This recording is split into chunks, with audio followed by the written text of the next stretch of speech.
I'm Harry Phinda, and I'm here at Facebook Live studio at CHOGM 2018, and I'm really excited to have my guest, John Miller. Why is CHOGM important to you?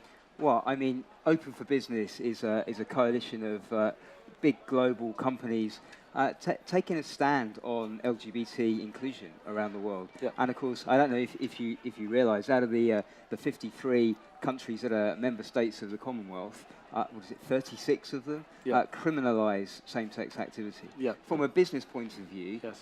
that's not just a moral issue. It's not just a human rights issue. It's actually an economic issue. It's a business issue too. So it's a business imperative. And obviously, inclusion and equality is really, really important when it comes to a group of states and wanting to move forward and develop. What are some of the sort of key things that you think it's important for, and what do they give?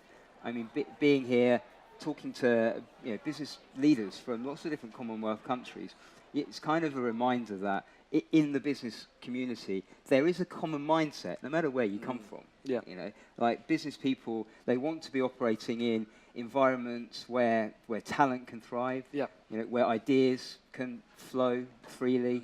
Environments where entrepreneurialism happens. Where innovation happens. Yeah. And again, all the evidence shows that if that's what you want, then openness, inclusion, tolerance, yes, all those are underpinning qualities for all that to happen. And that's not a kind of theory, that's an instinct that that business people have from wherever they come from, backed up by evidence, backed up by data.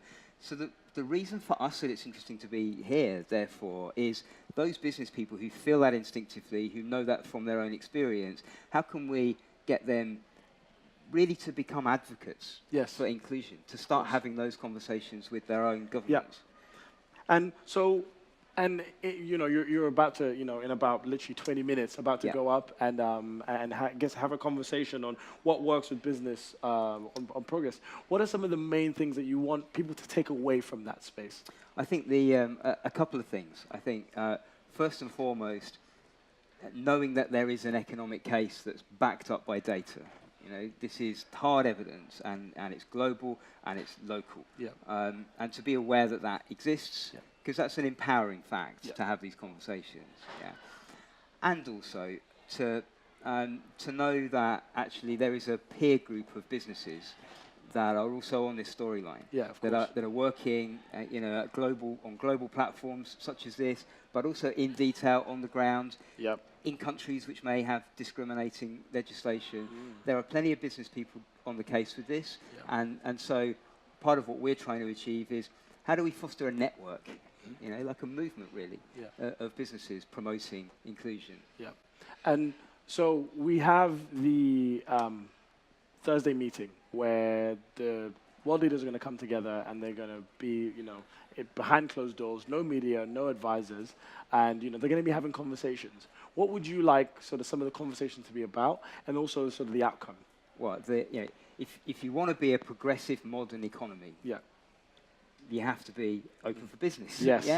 You have to be inclusive. You have to have equality of opportunity. Yeah. You have to be an environment that's dynamic, that's plugged in to the global economy. And there's no other way of saying this. The evidence shows that you have to be non-discriminating against your minority groups if that's the kind of country you want to be. Yeah. And find me one of those heads of state who doesn't want to be. Of course. All of those things. Exactly. So it flows from that. Inclusion, equality, they are really economic imperatives for these guys. They're not nice to have. Yes, of course. They should be part of their economic strategy. Yes. And I think that's a very clear end message. So thank you so much for being here. Thank you so much. And thank you, everyone, for watching. And we'll see you at the next interview.